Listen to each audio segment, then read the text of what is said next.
네, 계속하도록 하겠습니다. 이번 시간에는 인적공제 항목에 대한 겁니다. 인적공제에 관련된 부분인데 먼저 그 들어가기 전에 81페이지 맨 위에 보시면은 인적공제와 연금보험료 공제는 종합소득자가 받을 수 있는 소득공제다 이렇게 되어 있습니다. 가로 안에 근로소득자 포함 이렇게 되어 있어요. 세법을 보게 되면은 아니 우리 교재를 보더라도 종합소득이 있는 거주자가 아니면 근로소득이 있는 거주자가 이런 식으로 표현이 되는 경우가 있거든요. 아니면 그것도 없이 그냥 거주자가 이런 식으로 되는 경우가 있어요. 근로소득이 있는 거주자가라고 했을 경우는 근로소득자만 되는 거고 그 외에 종합소득이 있는 거주자, 일반 거주자가 이렇게 되게 되면은 근로소득자뿐만이 아니고 다른 소득자도 사업소득이 있든 기타 소득이 있든 뭐 다른 소득이 있는 자들도 공제 항목이 된다라고 하는 부분이거든요. 그렇게 판단하시면 될 겁니다. 자, 인적공제 항목으로 들어가겠습니다. 인적공제 항목에 대해서는 뭘 보게 되냐면은 실질적으로 나의 부양 가족을 어디까지 범위에 포함을 시킬 것인가라고 하는 게 상당히 연말정산이 중요하거든요. 나의 연말정산을 할 때 나의 기본 공제 대상자, 나의 공제 항목을 대상자를 어디까지 포함시킬 것인가라는 문제인데 칠판으로 와서 다시 한번 보도록 하겠습니다. 본인 당연히 나는 나의 기본 공제 대상자가 당연히 되는 것이고요. 나에 대한 공제 대상 부양 가족이기 때문에 나의 직계 존속 부모로 나의 부모에 대해서 나의 기본 공제 대상자로 포함을 시킬 것인가 말 것인가라는 부분이거든요. 당연히 부모도 나의 기본 공제 대상자가 된다라고 하는 부분이고 부모에 대한 부모, 조부모가 되겠죠. 부모에 대한 부모 역시 마찬가지로 조부모도 나의 기본 공제 대상자가 된다라고 하는 부분이고요. 다음에 내가 나중에 이제 결혼을 합니다. 결혼을 하게 되면은 배우자가 생기게끔 되어 있죠. 배우자가 있는데 배우자를 생각할 때는 어떻게 생각하게 되냐면은 일단 먼저 나는 본인에 대해서는 혈족 관계라고 생각하시면 돼요. 혈족. 피를 나눈 혈족 관계라고 생각하시면 되고 혈족. 배우자하고 나하고는 그냥 같은 사람으로 보시면 됩니다. 배우자하고 나하고는 촌수가 있어요? 없어요? 촌수가 없단 말이죠. 배우자하고는 촌수가 없기 때문에 배우자하고 나하고는 같은 개념으로 보시게끔 되면 되는 거고 그러면은 나의 부모, 조부모 공제가 된다라고 했으니까 배우자에 대한 부모 역시 마찬가지로 공제가 됩니다. 배우자에 대한 부모, 배우자에 대한 조부모 역시 마찬가지로 공제가 다 되는 부분이에요. 여기서 말할 때 조부모라고 하게 되면은 아버지에 대한 조부모뿐만이 아니고 어머니에 대한 조부모도 마찬가지로 공제가 다 되는 거예요. 이것도 마찬가지고 공제가 되는 거고 나하고 배우자 사이에서 누가 태어나죠? 자녀가 태어납니다. 자녀는 당연히 나의 기본 공제 대상자가 되는 거고 지금부터 보고자 하는 얘기하는 것은 연말정산을 하다 보면은 소득 요건, 나이 요건이 분명히 나오는데 소득 요건하고 나이 요건이 나오는데 소득하고 나이는 지금 생각하지 말고요. 각종 항목마다 소득의 요건을 받습니다. 나이의 요건을 받습니다라고 하는 부분이 있는데 지금 보고자 하는 전체 가계도에 대해서는 일단 소득 요건, 나이 요건을 생각하지 말고 기본적인 가계도만 나의 기본 공제 대상자의 범위를 어디까지 포함을 시킬 것인가만 생각을 하시도록 하겠습니다. 당연히 나의 배우자와 사이에서 자녀가 나게 되면 자녀에 대해서도 공제가 됩니다. 역시 마찬가지로 손자녀에 대해서도 공제가 됩니다. 라고 하는 부분이고요. 손자녀. 우리는 이 이상을 우리는 직계 존속이라는 용어로 쓰고있게끔 되어 있고요. 직계 존속. 아랫세대를 직계 비속이라는 용어로 씁니다. 직계 비속. 직계 존속이라는 용어, 직계 비속이라는 용어 한번 체크 한번 해 보시고요.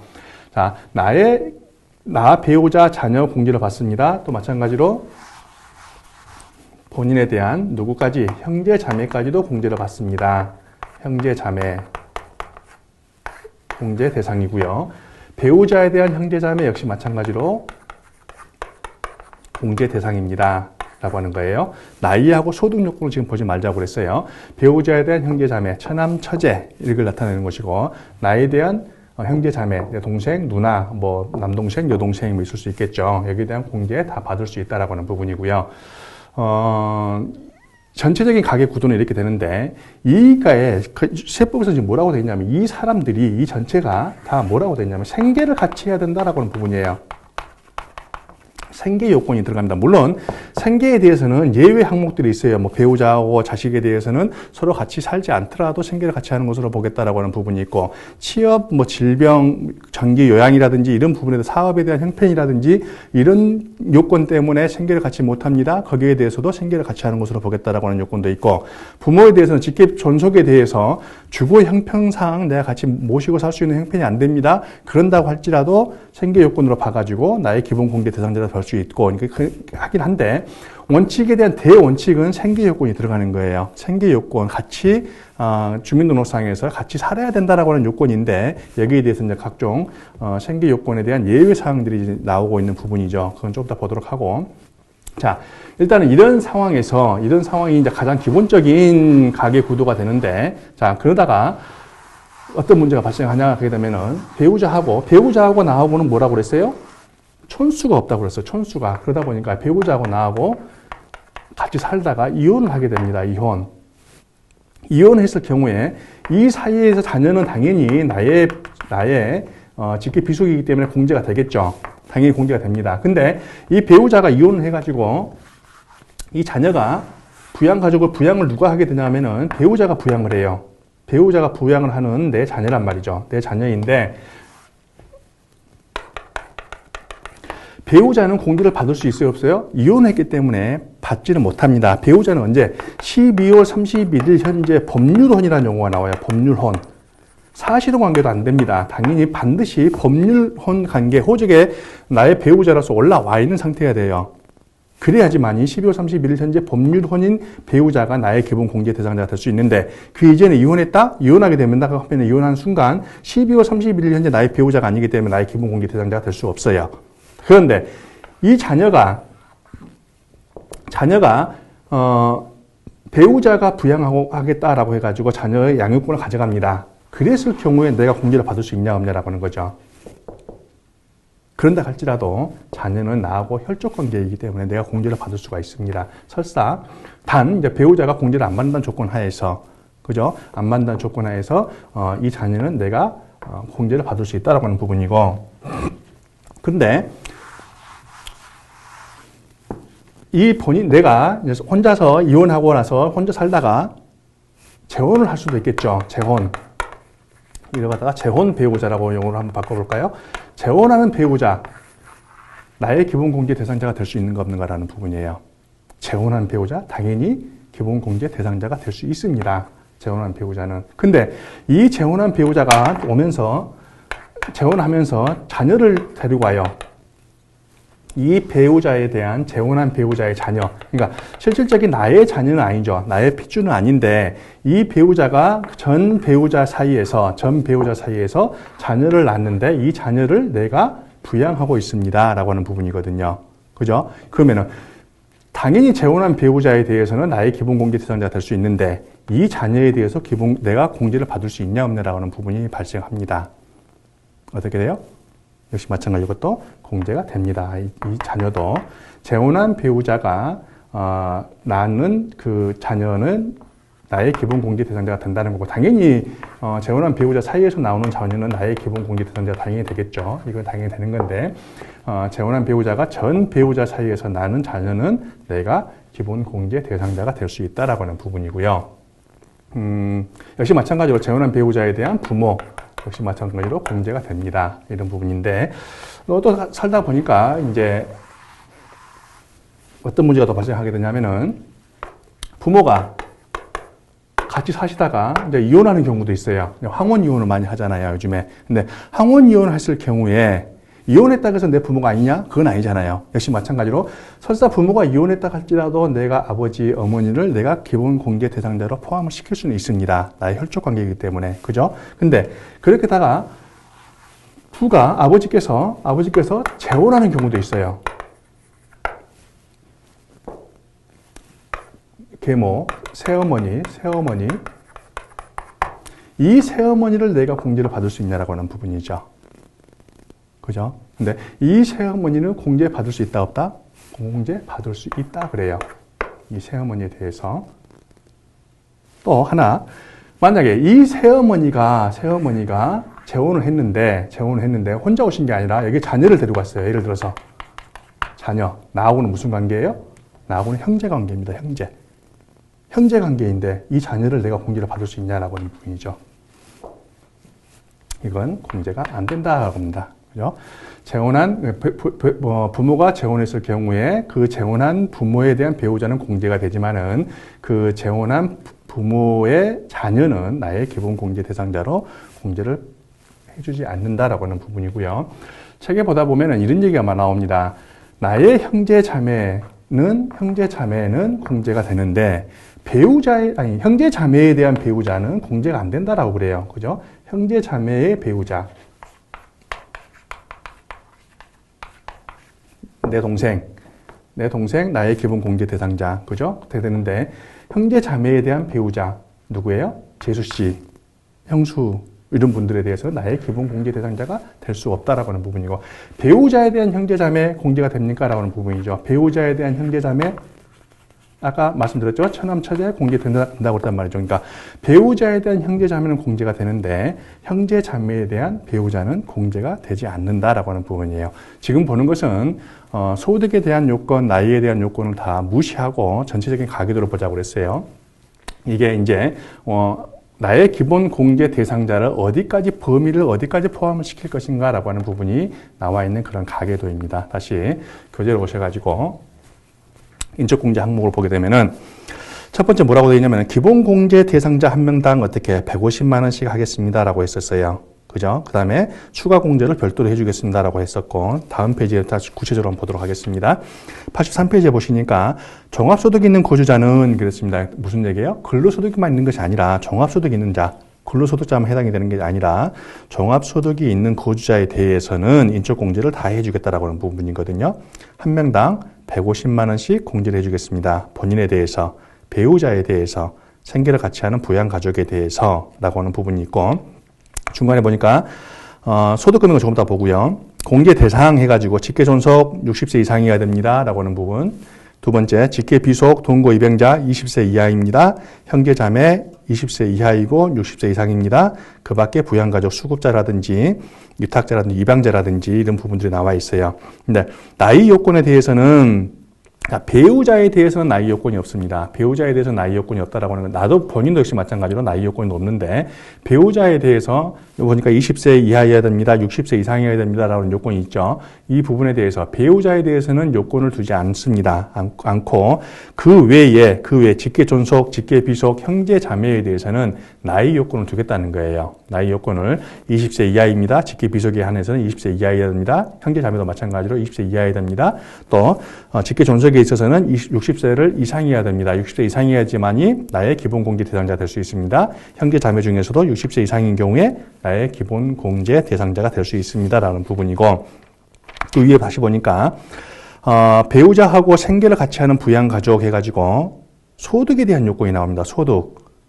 근로자의 배우자가 연간 소득금액이 없거나 연간 소득금액 합계액이 100만 원 이하인 경우에 150만 원 공제하겠습니다 그랬거든요. 그러니까 소득금액이 없거나 소득금액 합계액이 100만 원 이하인 자, 근로소득만 있는 자는 총 급여액이 500만 원 이하인 자라고 되어 있어요. 근로소득만 있는 경우는 총 급여액이 500만 원 이하인 자. 소득금액에 대해서는 조금 더 구체적으로 보도록 할게요. 역시 마찬가지로 생계를 같이 하는 부양가족, 직계존속입니다. 직계비속입니다. 형제자매입니다. 이런다 할지라도 나이 요건은 둔다라고 하는 거죠. 나이 요건 60세, 20세라고 하는 요건을 두고 역시 소득금액을 100만 원 소득금액을 둔다라고 하는 부분이에요. 소득에 대한 요건들은 조금 이따 보도록 하고요. 자, 밑에 보니까 83페이지 맨 밑에 유의사항 해가지고 나오는 게 배우자와 부양가족의 연간 소득금액에는 종합소득금액, 퇴직소득금액, 양도소득금액을 포함한다라고 되어 있습니다. 그 다음에 83페이지 맨 밑에 다시 장애인의 경우에는 나이 제한을 받지 아니하나 연간 소득금액 합계액이 100만 원을 초과하는 경우 기본 공제 대상자가 안 됩니다 라고 되어 있어요. 장애인에 대해서는 나이 요건을 두지 않겠다. 나이 때문에 지금은 60세 이상 20세 이하 이렇게 되어 있지만은 소득이 없다 간다 하면은 20세가 넘는 자녀라 할지라도 60세가 안 된 부모라 할지라도 기본 공제 대상자에 포함을 시켜주겠다라고 하는 부분이에요. 84페이지에 가시게 되면은 직계존속에는 이렇게 나와 있는 부분이 있습니다. 조금 전에 말씀드렸던 배우자의 직계존속 포함합니다. 직계존속이 재혼한 경우, 아까 직계존속이 재혼한 경우, 직계존속의 배우자로서 혼인 중임을 증명하는 사람을 포함하다 그랬어요. 혼인 중임을 증명한 사람, 혼인 중이어야 된다. 그러니까 반드시 법률은 관계해야 된다라고 하는 거예요. 부모가 재혼했다 할지라도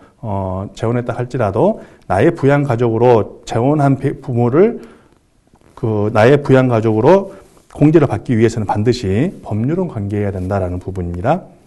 그리고 뭐라고 되어 있냐면은 직계존속이 재혼한 경우, 재혼한 후 사망한 경우 계부, 계모는 직계존속이 사망한 연도의 다음 연도부터 기본 공제 대상자에 해당하지 않습니다라는 얘기가 나옵니다. 무슨 얘기냐? 다시 아까 우리 봤던 것 중에서 자, 아버지가 예를 들어서 아버님이 재혼을 했습니다. 재혼을 했어요. 재혼하다 보니까 이제 나의 이 재혼한 어머니, 새어머니에 대해서 계모 새어머니에 대해서 내가 기본 공제 대상자가 될 수 있다고 그랬어요. 아버지도 공제받고 재혼한 새어머니도 공제를 받는단 말이죠. 근데 같이 사시다가 실질적으로 나중에 아버지가 먼저 돌아가셨어요. 법률론 관계라고 그랬어요. 반드시 법률론에 법적으로 배우자로 올라와야 된다고 했었고, 이 부가 사망을 합니다. 사망을 하게 된다고 하면 무슨 얘기냐면은 세법에 보게 되면은 사망을 합니다 라고 했을 경우에 사망일의 전날을 따집니다라는 게 용어가 나와요. 사망일의 전날을 따집니다. 근다 하면은 예를 들어서 12월 25일 날 사망을 했습니다. 그러면 12월 22일 전날에 따집니다. 12월 24일 날 살아 있었습니다. 살아 있었기 때문에 언제 2016년도에 공제가 됩니다라는 부분이고, 2016년도에 사망일의 전날 살아 있었으니까 2016년도에 공제가 된다는 거거든요. 그러면은 지금 봤던 아버지가 사망했습니다. 2016년도에 사망했습니다. 사망일의 전날에 따집니다. 라고 하는 것은 아버지가 2016년도에 사망했기 때문에 2016년도에는 공제를 받을 수 있다, 없다? 공제를 받을 수 있다는 거거든요. 2016년도에 공제를 받을 수가 있는데, 아버지가 공제가 받게 되게 되면은 재혼한 이 계모, 새어머니에 대해서도 내가 공제를 해줄 수 있냐, 없냐라는 거죠. 설사 올해 돌아가셨다 할지라도 사망일의 전날에 따지기 때문에 아버지가 공제 대상이 되는 거고, 여기에 대한 재혼한 새어머니도 나의 공제 대상이 됩니다. 중요한 것은 다음 연도에, 내년도가 문제예요. 내년도에 가서는 아버지가 있어요, 없어요? 부가 없어요, 없어. 부가 없다 보니까 내년도에는 설사 나랑 같이 주민등록에 같이 되어 있고 호주에 같이 되어 있다 할지라도 이 새어머니에 대해서는 기본공제 대상자가 되지 않는다는 거예요. 사망일까지는 새어머니로서 공제가 되지만은 사망일 이후에 대해서는, 내년도부터에 대해서는, 다음 연도에는 아버지의 배우자가 아니기 때문에 공제를 못 해준다라고 하는 부분입니다. 이게 방금 나와 있는 그런 내용들이거든요. 자, 다시 한번 읽어보겠습니다. 직계존속이 재혼한 후 사망했습니다. 그러면은 계부, 계모는 직계존속이 사망한 연도의 다음 연도부터 기본 공제 대상자에 해당하지 않는다라고 하는 것이 그 얘기예요. 그죠? 다음에 나와 있는 게 배우자의 형제자매는 기본 공제 대상자이지만은 형제자매의 배우자는 기본 공제 대상자가 아닙니다라고 하는 거고, 직계비속에는 근로자의 배우자가 재혼한 경우 당해 배우자가 종전의 배우자와의 혼인 중에 출산한 자를 포함한다 그랬습니다. 아까 말씀드렸죠. 재혼했습니다. 나의 배우자가 내가 재혼했습니다. 이 배우자가 데리고 온 자녀, 전 배우자하고 사이에서 나왔던 그 자녀도 설사 내가 낳지 않았지만은 나의 자녀로 봐가지고 기본공제 대상자에 포함을 시켜주겠다라고 하는 부분이에요. 통고 입양자 나오고 있고요. 밑에 보니까 입양된 경우에는 이렇게 됐어요. 입양된 경우에 생계를 같이 하는 양가 또는 생가의 직계존속과 형제자매 다 공제된다고 그래요. 입양하게 되면은 내가 입양을 했어요. 얘 입양한 자식의 낳았던 생모, 생부, 생가에 대한 직계존속, 그 다음에 형제자매, 그리고 역시 마찬가지로 내가 양자를 들여왔기 때문에 나에 대한 양가에 대한 직계존속, 형제자매 다 공제가 된다, 이런 얘기입니다. 참고해 보시게 되면은 생계를 같이 하는 부양가족이라고 되어 있어요. 생계를 같이 하는 부양가족. 원칙은 생계를 같이 해야 된다는 요건인데 여기 자꾸 이제 예외를 두다 보니까 이제 조금 세법이 좀 난해해지고 있는데 두 번째 칼럼에 보니까 뭐라고 되어 있냐면은 직계 비속 입양자는 주소에 관계없이 생계를 같이 하는 것으로 보겠습니다. 직계 비속 입양자. 다음에 거주자 동거 가족이 취학, 질병의 요양, 근무상 또는 사업상의 형편으로 일시에 퇴거하는 경우에도 생계를 같이 하는 것으로 보겠다라고 하는 거예요. 그죠? 다음에 나와 있는 게 직계 존속에 대해서는 주거의 형편에 따라 별거하고 있는 경우에도 생계를 같이 하는 것으로 보겠다라고 해놓고 그 박스에 보니까 뭐라고 되어 있냐면은 직계 존속이 세 번째 줄에 독립된 생계 능력이 없어서 당의 거주자가 실제로 부양하고 있는 경우를 말한다. 직계 존속을 같이 부모를 얘기하는 거죠. 부모님을 같이 모시고 싶은데 모실 여건이 안 된다는 거죠. 무엇 때문에? 주거 형편 때문에 설사 모시지 못한다 할지라도 그 박스에 보니까 실제로 부양하고 있는 경우에는 같이 안 산다 할지라도 실제로 부양한다라고 하는 의미에 대해서 이제 상당히 좀 해석이 나뉘게 되는데 부양을 어디까지 볼 것인가라고 하는 부분이죠. 그죠? 근데 이제 부양에 대한 개념 뭐 용돈을 드린다고 해서 부양인지 아니면 직접 찾아드린다고 해서 이게 부양인지 여기에 대한 해석의 논란이 있겠지만은 실제로 부양하고 있는 경우에 대해서는 설사 같이 살지 않는다고 할지라도 부모가 같이 살지 않는다 할지라도 나의 생계를 같이 하는 부양가족으로 봐가지고 기본공제 대상자로 하겠다라고 하는 부분이에요. 예, 다음 페이지 보시게 되면은 지금 우리는 소득 요건을 아직 안 봤습니다. 소득 요건을 조금 이따 보도록 하겠고요. 다음 페이지 추가 공제가 나옵니다. 85페이지에 첫 번째 기본 공제 대상자가 그랬어요. 방금 우리가 봤던 기본 공제 대상자, 직계 존속, 직계 비속, 형제 자매, 나이 요건, 소득 요건 안 봤지만 소득 요건이 반드시 적용되는 기본 공제 대상자가 여기에 해당되는 대상자가 추가 공제 사유에 해당이 되게 되면 추가로 공제해 주겠다라고 하는 거거든요. 기본 공제 때는 무조건 150만 원 공제해 줬지만은 추가 공제에 대해서는 첫 번째 기본 공제 대상자가 70세 이상입니다. 그러면 100만 원을 추가로 공제해 주겠습니다. 이거 다 경로 우대자 추가 공제라는 용어로 쓰고 되어 있고 다음에 기본 공제 대상자가 장애인에 해당됩니다. 아까 기본 공제 대상자는 뭐라고 그랬어요? 나이 요건을 보지 않는다고 그랬어요. 소득 요건을 보겠지만 나이 요건을 보지 않겠다. 그 기본 공제 대상자가 장애인에 있습니다. 장애인에 있으면은 200만 원을 추가로 공제해 주겠습니다. 장애인 공제라고 하는 거고. 장애인의 범위가 나옵니다. 장애인의 범위. 장애인 복지법에 의한 장애인이 있고요. 국가 유공자 예우 등 지원에 관한 법률이 있거든요. 뭐 상이자 뭐 이런 부분들인데 국가 유공자 상이자에 대해서는 장애인 공제, 장애인의 범위에 포함이 됩니다.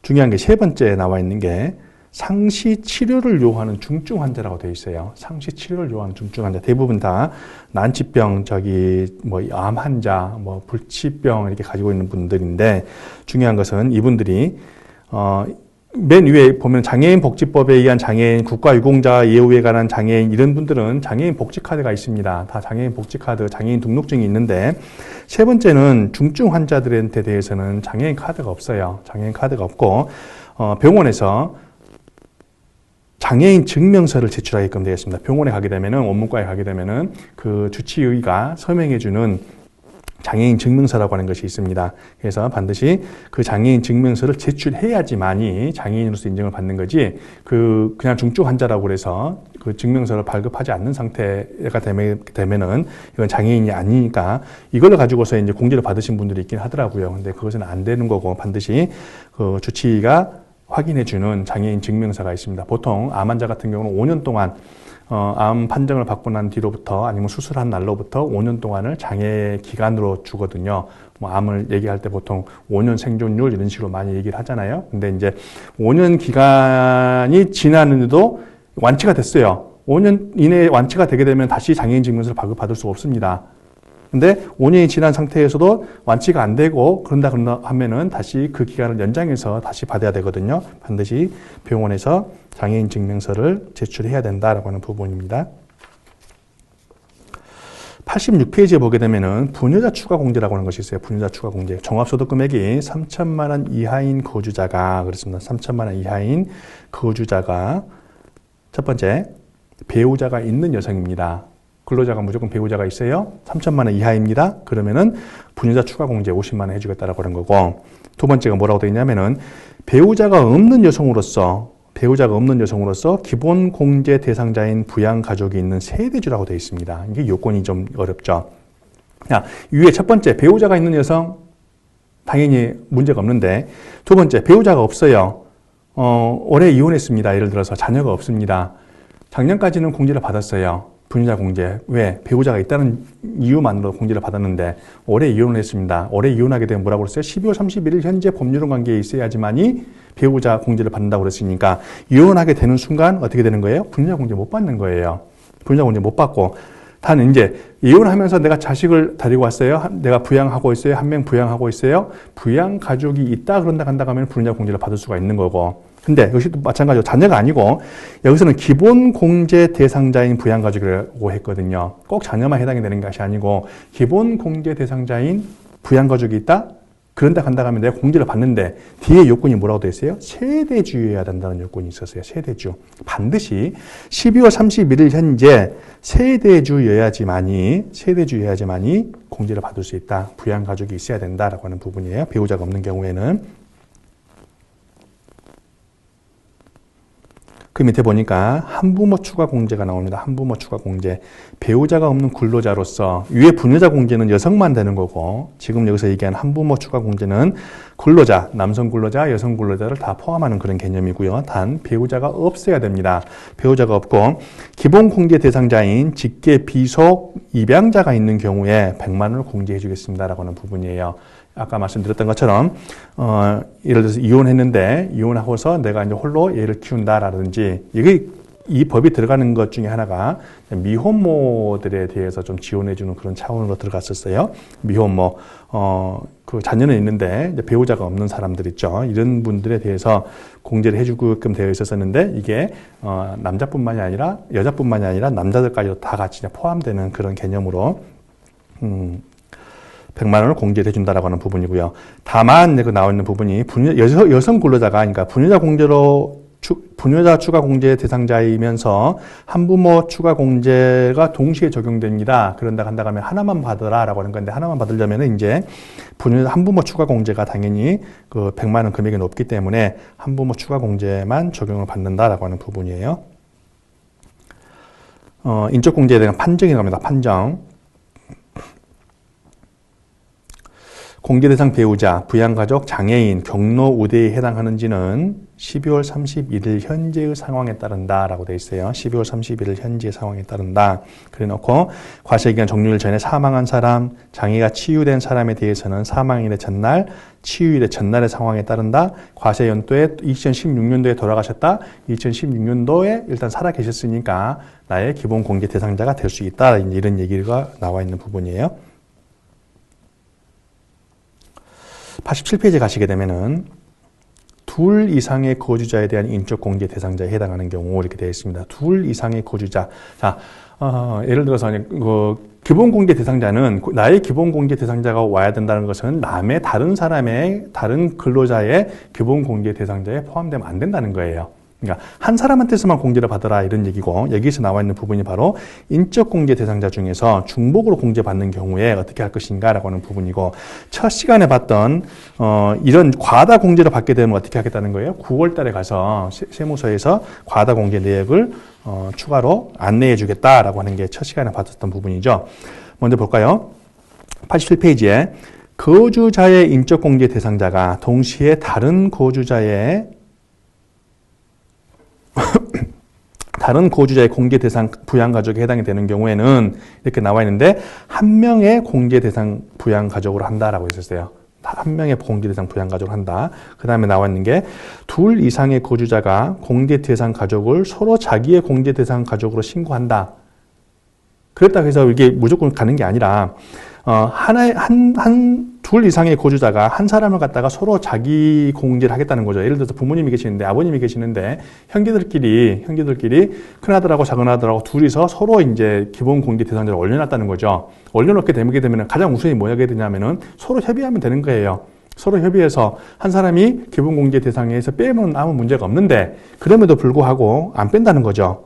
그죠? 그랬을 경우에 어떻게 할 것인가라고 하는 게 나와 있습니다. 첫 번째가 이제 배우자가 나와 있어요. 어머니에 대해서 아버지가 예를 들어서 올해는 내가 소득이 없으니까 네가 공제 받아 해가지고 내가 공제를 받았는데 아버지가 그것을 모르시고 아버지가 직접 공제를 받았단 말이죠. 같이 공제를 받았어. 그랬을 경우에 아버지가 어머니를 당신의 기본 공제 대상자에서 빼버리게 되면 아무 문제가 없습니다. 아무 문제가 없는데도 불구하고 서로 이렇게 공제 대상 부양 가족으로 우긴다 그런다 간다 하면 어떻게 하겠다는 거예요? 배우자의 공제 대상으로 하겠다는 거죠. 공제 대상 배우자로 한다는 것은 아버지의 공제 대상 부양 가족으로 넣겠다는 거고 아들에 대한 부양 가족에 대해서는 빼겠다는 거예요. 그 세법에서는. 두 번째는 거주자의 공제 대상 부양 가족이 다른 거주자의 공제 대상 부양 가족에 해당되는 경우에는 아까 말씀드렸던 것처럼 아버지를 갖다가 큰아들을 또 받고 작은아들을 또 받는 경우에 직전 과세 기간에 누가 받았냐에 따라서 직전 과세 기간에 받은 사람이 공제를 해라. 근데 아버지가 60세가 올해 60세예요. 그래서 이제 서로 받았어요. 그랬을 경우는 어떻게 하라는 거예요? 종합소득 금액이 많은 거주자의 부양가족으로 해라라고 하는 거죠. 돈 많이 버는 사람이 아버지를 갖다가 기본 공제 대상자로 집어넣을 수 있다. 이런 얘기입니다. 해당 용도의 사망 또는 출국하는 경우 아까 봤던 거 사망일의 전날, 치유일의 전날에 따른다라고 하는 부분 말씀드렸고요. 인적공제 다음 페이지 88페이지 보게 되면은 소득금액에 대해서 나옵니다. 지금은 이제 우리가 나이 요건만 봤단 말이죠. 나이 요건 20세 이하, 60세 이상에 관련된 부분이 났었고 지금 보고자 하는 것은 이제 소득에 관련된 부분이에요. 뭐라고 되어 있냐면은 기본 공제 대상자가 되기 위해서는 나를 본인을 제외한 배우자 아니면 기타 다른 부양가족에 대해서 나의 기본 공제 대상자가 되려면은 나이 요건하고 소득 요건을 봐야 된다. 소득 요건이라고 하는 것은 종합소득금액이 100만 원 이하여야 된다. 다른 종합소득금액이 없어요. 근로소득만 있습니다. 라고 했을 경우는 급여가 500만 원 이하인 자인 경우에는 나의 기본 공제 대상자가 될 수 있습니다. 거꾸로 100만 원 초과합니다. 근로소득만 있는 경우에 500만 원을 초과합니다. 총 급여가 그러면은 나의 부양가족으로 될 수 없습니다라고 하는 부분이고 여기서 중요한 게 이제 소득으로 어떻게 따질 것이냐라고 하는 부분이에요. 소득. 지금 다시 이제 칠판에 오셔서 자 종합소득금액을 보게 되면은 먼저 소득세법의 소득은 이자 열거주의 과세 방식을 취하고 있거든요. 이자 배당 사업 근로 연금소득 기타 소득 이렇게 열거를 해놓고 있습니다. 열거를 해놓고 있고 여기 이거 외에 양도소득이 있고요. 퇴직소득이 있어요. 퇴직소득. 이자 배당 사업 근로 연금 기타 소득에 대해서는 우리 이거 갖다 뭐라고 그러냐면은 종합합산한다 그래요. 종합합산. 5월 달에 세무서에 가게 되면은 프랭카드 이렇게 많이 걸려 있습니다. 5월은 종합소득세 확정신고의 달 이런 식으로 되어 있어요. 그죠? 5월은 종합소득세 확정신고의 달 할 때 그 종합소득세라고 하는 것은 이거 종합합산 금액하고 퇴직 양도소득을 다 포함하는 금액인데 여기서 이 두 개의 소득에 대해서는 양도소득하고 퇴직소득에 대해서는 종합합산하지 아니하고 분류한다고 그래서 분류과세 방식이다라고 하는 부분이고요. 양도 퇴직소득에 대해서는 분류과세 방식을 취하고 있는 거고 나머지 6가지 세목에 대해서는 종합합산과세합니다. 종합합산한다는 얘기는 각각에 대해서 과세를 하는 게 아니라 이 소득금액을 전체를 합산해가지고 한꺼번에 과세를 하겠다. 무엇 때문에 그러는 거예요? 세법이 가지고 있는 누진세율 때문에 그래요. 누진세율 1200만 원 이하에는 6%에서부터 1억 5천을 초과하는 부분에 대해서 38%에 대해서 세금을 매기게끔 되어 있는 거고 2017년부터는 4억이라는 40% 구간을 하나 신설해놨죠. 5억을 초과하는 부분에 대해서는 40%를 과세하겠다. 그 누진세율 구조이기 때문에 이걸 각각에 대해서 과세하고서 끝내는 것이 아니라 이걸 갖다가 전체를 갖다 합산해가지고 하나의 종합소득금액으로 그래서 하나의 종합소득금액에 대해서 과세를 한다는 거예요. 종합소득금액. 그러면은 여기서 우리가 지금 얘기하는 연말정산에 대해서 소득금액이 100만 원 이하입니다. 100만 원 이하라고 했을 경우에 이 소득이 어디 범위냐라고 하는 거죠. 어디 범위. 아까 사업소득에 대해서 소득금액 계산하는 것을 잠깐 말씀을 드렸었어요. 총수익금액에 대해서 필요경비를 뺀 것을 우리는 사업소득금액이다라고 했었고, 이 소득에 대해서 다른 소득과 합산하는 개념인데, 이자는, 이자 배당은 그 자체가 이자 배당이에요. 이자 소득이고 배당 소득이에요. 필요 경비가 없다는 거죠. 그 다음에 사업소득에서는 총수익금액에 대해서 필요 경비를 빼자라고 하는 거 있고, 필요 경비를 빼는 것을 갖다가 사업소득 금액이다라고 했었고, 근로소득이라고 하는 것은 총급여에서 총급여 비과세는 물론 제외하고요. 비과세 제외하고, 여기서 근로소득 공제, 아까 봤던 근로소득 공제, 이걸 뺀 것을 갖다가 근로소득금액이라는 용어로 쓰게끔 되어 있습니다. 연금도 마찬가지로 총연금액에서 연금소득기본공제, 연금소득기본공제를 뺀 금액, 이걸 갖다가 연금소득이라고 그러고요. 기타소득은 총 기타소득의 기타 수익금액에서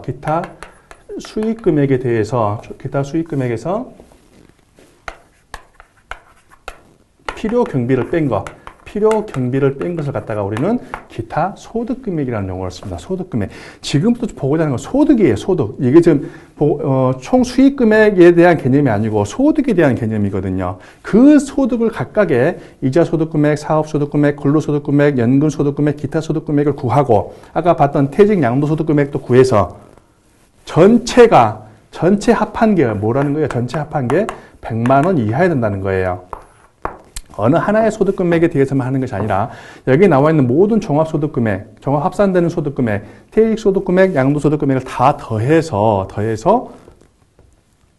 100만 원 이하여야지만이, 소득금액이 100만 원 이하여야지만이 나의 기본 공제 대상자가 될 수 있다라고 하는 거예요. 상당히 엄격한 부분이죠. 그죠? 다른 것은 좀 그렇다 한다 하더라도 이제 고려해야 될 것 중에 하나가 뭐가 있냐면은, 나머지 이자 배당 소득에 대해서는 2천만 원 이하인 경우에는 분리과세 하게끔 되어 있는 거죠. 우리 금융소득 종합과세라는 얘기를 많이 들어봤을 거예요. 금융소득, 이자 배당에 대해서는 금융소득이라는 용어를 쓰게끔 되어 있고, 이 금융소득이 2천만 원을 초과하는 게 되면은 다른 소득과 합산해서 과세를 해라라고 하는 것이 금융소득금액 종합합산과세예요.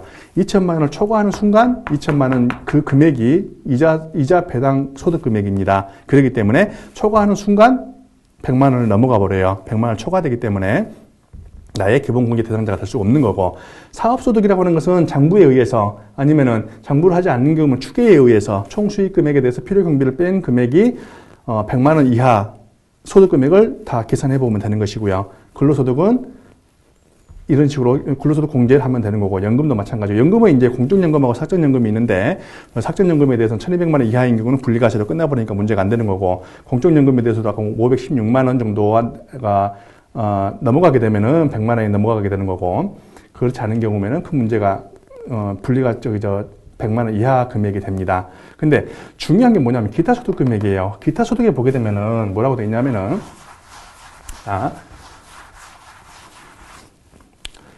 다시 총 수익금액에 대해서 기타 수익금액이에요.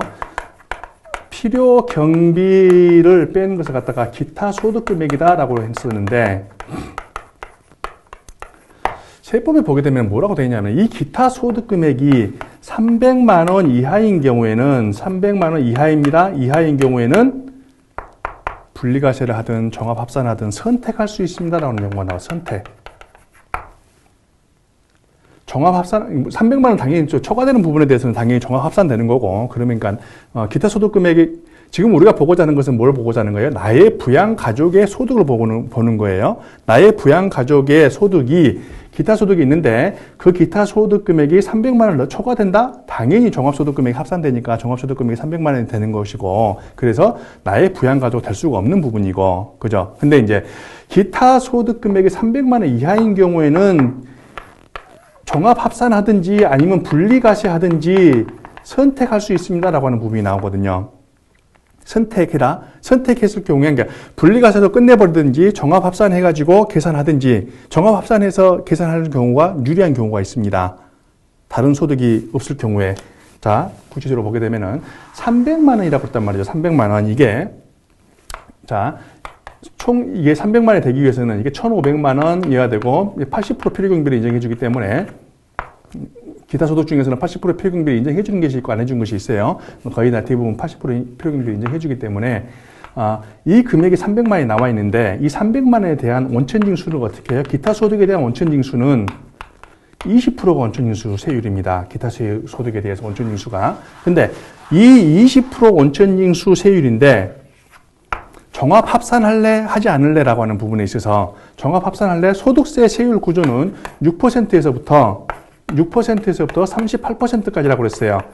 그러면은 6%, 15%, 24% 이렇게 되어 있는 부분인데 35%, 그 다음에 38% 이렇게 되어 있는데 내가 기타 소득이 있습니다. 기타 소득 외에 다른 소득이 있습니다. 라고 했을 경우에, 다른 소득이 있을 경우에 합산해 봤더니 20%가 넘어간다는 거죠. 이 기타 소득을 다른 종합 소득과 합산했을 경우에 이 20%보다 초과된다? 그러면 굳이 합산할 필요 없어요. 종합소득 금액에. 왜? 세금만 더 내니까.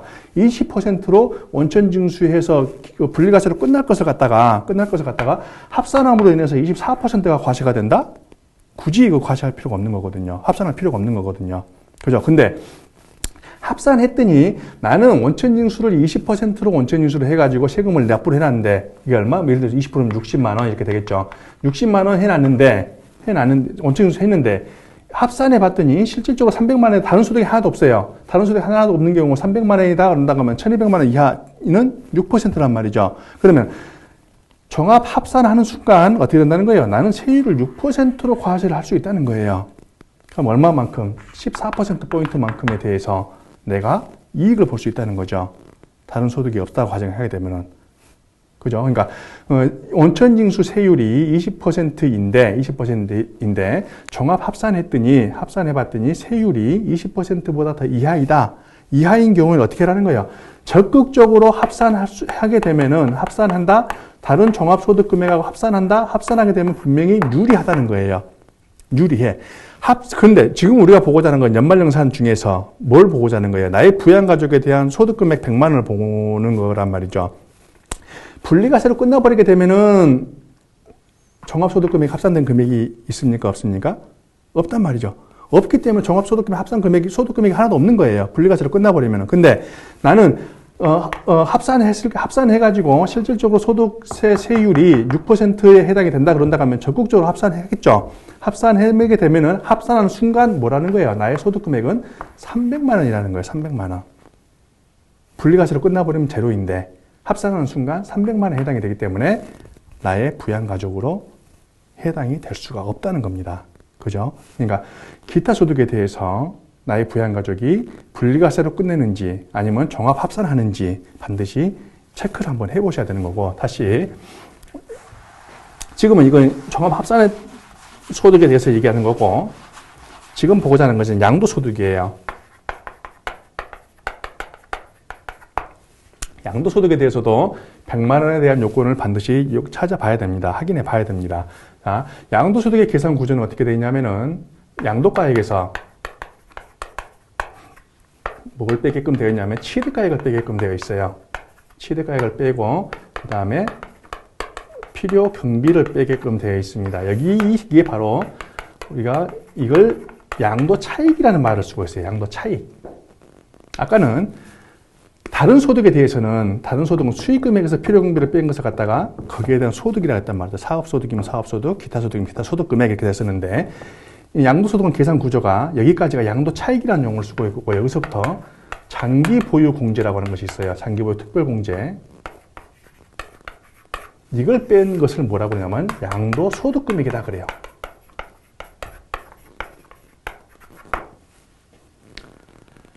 부양가족이 100만 원을 초과합니다. 100만 원 이하입니다. 라고 했을 경우에 그 금액, 양도소득 금액을 판정하는 그 금액은 이 양도소득 금액이 100만 원이냐 아니냐를 보는 거예요.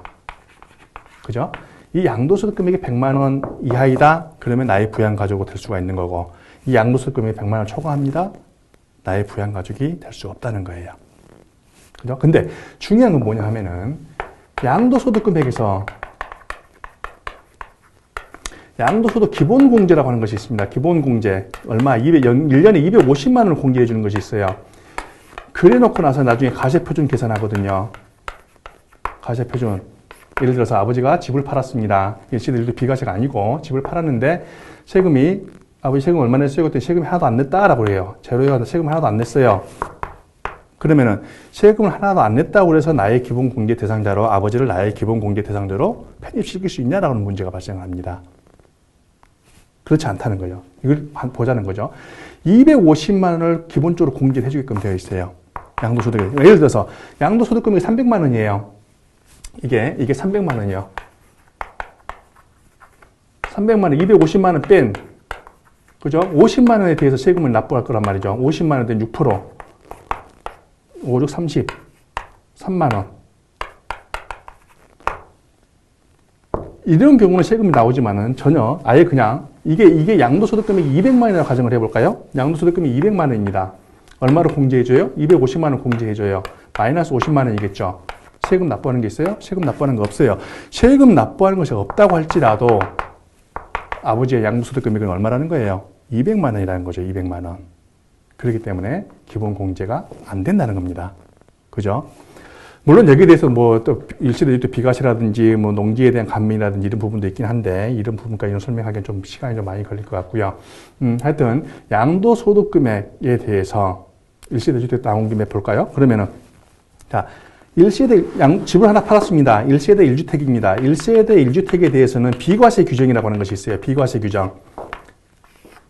2년 이상 보유하게 된다. 2년 이상 보유해야 한다. 전에는 뭐 고주 요건도 있었습니다만 고주 요건도 없고 2년 이상 보유하는 거 9억 원 이하야 된다. 9억 원 이하인 주택. 1세대가 하나의 주택을 팔았는데 2년 이상 보유했습니다. 그 양도가액이 9억 원 이하입니다. 그러면은 양도세가 있어요, 없어요? 양도세가 없습니다. 예를 들어서 극단적으로 5억에 팔았습니다. 얼마에 샀는데 3억에 샀어요. 한 3년 동안 보유했습니다. 그러면 얼마예요? 2억이 양도 차익이 되는 거고 장기 보유 공제 없습니다. 양도소득 금액이 얼마예요? 2억 원이에요. 양도소득 금액이 2억 원이라 할지라도 그죠? 양도소득 금액이 2억 원, 100만 원 초과하죠. 100만 원 초과하기 때문에 나의 부양가족으로 되냐 안 되냐? 원칙은 안 되겠죠. 안 되는데 1세대 1주택 비과세인 경우에는 양도소득 금액이 이렇게 있다고 할지라도 기본공제 대상자에 해당이 된다라고 하는 부분이에요. 일시대주택 비과세 부분에 대해서는 여기까지가 나오는 게 이제 소득금액에 관련된 부분입니다. 다시 교재로 와세요. 88페이지에 그 표에 보시게 되면은 소득금액 계산 이런 게 나와 있을 거예요. 근로소득, 연금, 사업, 기타, 이자, 배당, 뭐 퇴직, 양도 이렇게 나와 있습니다. 중요한 거 이게 각각의 100만 원이 아니라는 거예요. 그죠? 방금 봤던 거 각각의 100만 원이 아니라 어떻게 전체 소득, 종합소득, 아까 이자, 배당, 연금, 사업, 근로, 기타 전체에 대한 종합소득 금액하고 또 퇴직소득에 대한 거하고 양도소득에 가는 거하고 전체 이것을 다 포함해 가지고 100만 원 여부를 판단을 해야 된다라고 하는 겁니다. 그죠? 그랬을 경우에 100만 원 이하이다. 그러면은 나의 기본 공제 대상자가 될 수 있다라고 하는 거고 100만 원 초과한다. 그런다 간다 하면은 기본 공제 대상자가 아니다라고 하는 부분이에요. 여기까지 보고요. 연금보험료 공제까지 먼저 보겠습니다. 연금보험료 공제. 연금보험이라고 하는 것은 여기서 보는 연금보험은 공적연금을 얘기하고 있습니다. 공적연금, 국민연금, 사립학교 교직원연금, 공무원연금, 뭐 우체국, 별정 우체국 뭐 연금 이렇게 나와 있는 부분들이 있죠. 이런 부분들에 대한 연금에 대해서 공제를 해주겠습니다라고 하는 부분이고요. 사적연금에 대해서는 어떻게 할까요? 사적연금. 연금계좌 세액공제로 이제 이전됐습니다. 2014년부터 그 세액공제 항목에서 보도록 하겠습니다. 여기까지가 이제 실질적으로 그 소득공제 들어가기 전에 소득공제 항목 중에서도 이제 다음 시간부터는 이제 소득공제 항목을 좀 보도록 하겠고요. 지금까지는 이제 인적공제 항목에 대해서 좀 봤습니다. 인적공제 항목에서 봤고 다음 시간에는 소득공제 항목에 대해서 구체적으로 보도록 하겠습니다. 네, 이상입니다.